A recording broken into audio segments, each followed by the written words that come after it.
Hello, welcome back to the Fashion Nap. Today's guest is sexy, smart and sensational. But in all seriousness, I thought this week would be a really good time to let you guys know who is the woman that's interviewing fashion's favourite faces every week here on YouTube. I asked the wonderful people on Fashion Threads to ask me some questions because the tea is that the Fashion Threads community will never let you down. The most reliable people on the internet. So I'm going to do a fashion Q&A with the help from my wonderful guest. Next week will be the season 2 recap, and then I'm going to be back in September with the best episodes I've ever recorded. We're switching a few things up and I'm just so excited about it. But now let's welcome my guest. Hi. Chani, welcome. I'm so excited to sit down and do this interview with you. I love your show. Well, the people of Threads sent in quite a lot of questions, so let's just get straight into it. Let's start where we often start. What is your first fashion memory? That's fair. I ask this question to everybody, so it's only right that I answer it too. I have this very clear memory of being 4 years old and having to wear these Dr. Martin boots. They were like a light orange. They had little flowers all over them and I hated them. And I just remember every time I had to wear these boots, just like going crazy and having a tantrum and throwing a fit. I've always really wanted to be in full control of how I look. Always. That's the earliest I can think of right now that comes to me. However, I did wear them once when I dressed up as Scary Spice for a birthday party, and I didn't mind them then because they made sense in the context. So even then, I knew there was a time and a place for every garment. I remember those boots. We hated them. And we only dressed up as Scary Spice because the girls on the street were like, you have to be Scary Spice because you're brown. And your favourite Spice Girl was always Posh Spice, right? That's true. I loved Posh Spice. You did turn it out as scary. Okay, this is such a creative question. Tell us your dream fashion panel and you can either organise it or attend it. Okay, I like this question. Dream fashion panel. I would organise it and moderate it. So I would be present because I want to talk to all these fun guests. I want to do like a mix of past and present figures. I want personalities. I want points of view. Dapper Dan, Franco Sozani, Shoichi Aoki, the guy who started Fruits magazine, Pat Cleveland, Vashti, and Vivienne Westwood. Okay, that's more past than present, but I think that would be a fantastic panel. And the theme of the panel would be street style and daily dressing. Do you have any advice for people trying to get into this industry of creating content around fashion history? Yeah, I do actually. I would say when you're starting, especially if you're going to start on TikTok, how I did, it's really important to post regularly. I mean, people say 5 times a day. I never did that because I do long form videos.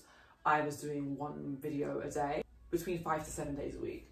So I started with topics that I already knew a lot about and was already passionate about. So I didn't have to do so much research at the start because it was things that I already knew. That's why I started with supermodels, because I've always been obsessed with supermodels since I was like a little girl. So a lot of that knowledge was just right here. That allows me to get videos out faster. And then as I kind of saw what worked and which topics and which people the audience likes me to talk about, then I would start working harder on research and longer videos and different topics. And, you know, I started to experiment with like fashion view stories, or not just biographies, but like random bits of trivia about people, and just seeing what stuck. And then as the audience grows, you know, people will give you requests, and that's always fun because, you know, someone will ask you to do a video about somebody that you might not have ever considered before, and then you Google them and they're really interesting, and then you get to learn something as well. So that's kind of how I would go about starting. Because if it is TikTok, that's TikTok specific advice, because you do have to post so much at the beginning. And if you do stick to it and you do be consistent and you do post a lot, the audience will come. That's the advice that I would give. Consistency and talking about things that you're very passionate about. Interested is interesting. Okay, here's a more personal fashion question. Who or what inspired your style or your future style? I have always been inspired by many different things.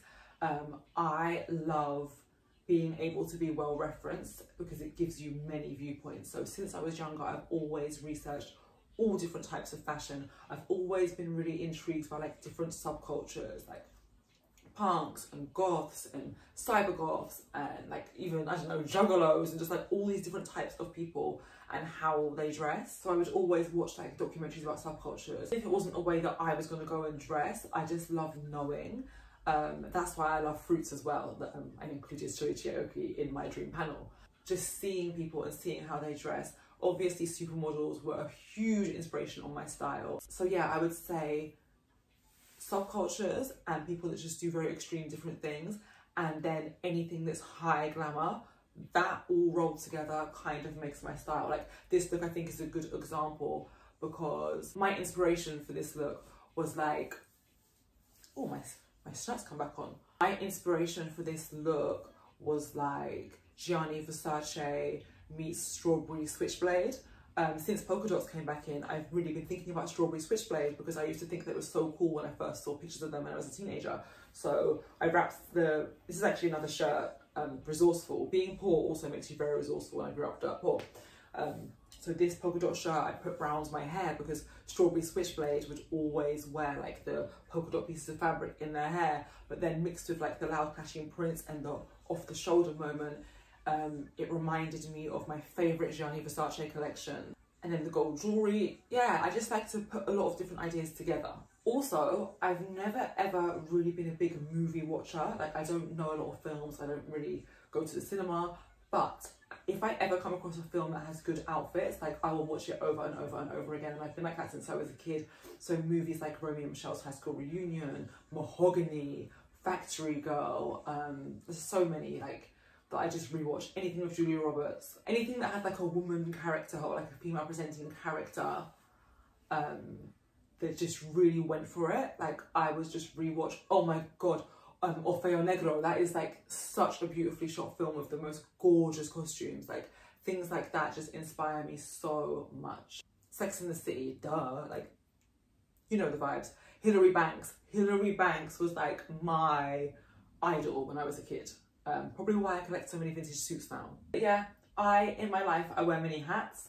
Every different hat that I wear requires a different look, so I never have one aesthetic. That's why I also like people like Rihanna. I look at her a lot for fashion inspiration because she always has a different style. She never is like glam every day or sexy every day or like tomboy every day. It's just a mixture of everything. I like to change it up because I need to change it up daily, but things that you'll always probably find in my outfits are like, I love suit trousers, I love pinstripes, I love like clashing prints. Like even in our two looks right now, we're both wearing the same bikini top. I've had this for like over 10 years and it was vintage when I bought it.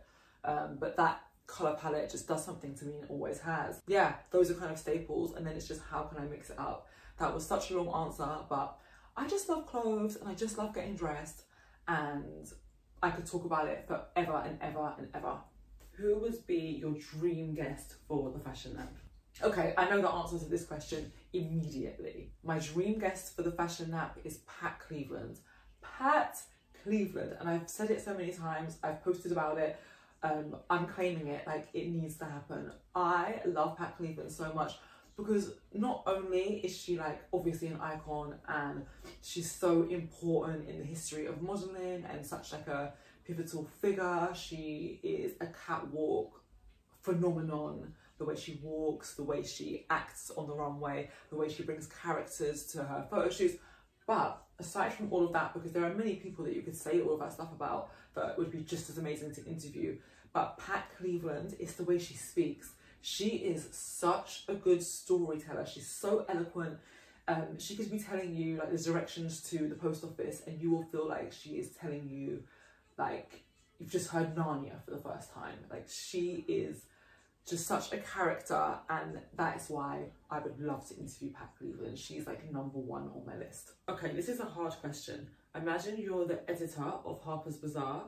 What would your dream issue look like? This is a fun question. Do you know what? When I read this question on Threads, it actually took over my life for a day, because you didn't ask like, what would the cover look like? You asked what the issue would be. So I really had to think of this, like get my editor's hat on and think about what would the whole issue be. And then I was like researching Harper's Bazaar, because when I think of Harper's Bazaar, I think it's a very ladylike publication, and they self-describe as being for women who were the first to buy the best from casual to couture. So when I think of ladylike and couture, I think about the Ebony Fashion Fair and Eunice Johnson. So I was doing an issue dedicated to the Ebony Fashion Fair. I was put an old like glamour shot of Eunice Johnson on the cover, and then inside I would have like an editorial with all the most fab, new, hot black it girl models wearing archival couture, some of which featured in the fashion fair and have like little bits of information about like what year they were from, and also like telling the story of how difficult it was for Eunice to accumulate all the pieces and how much money she had to spend and how hard it was for her to convince people to like give her the fashions and just to get the show off the ground and traveling.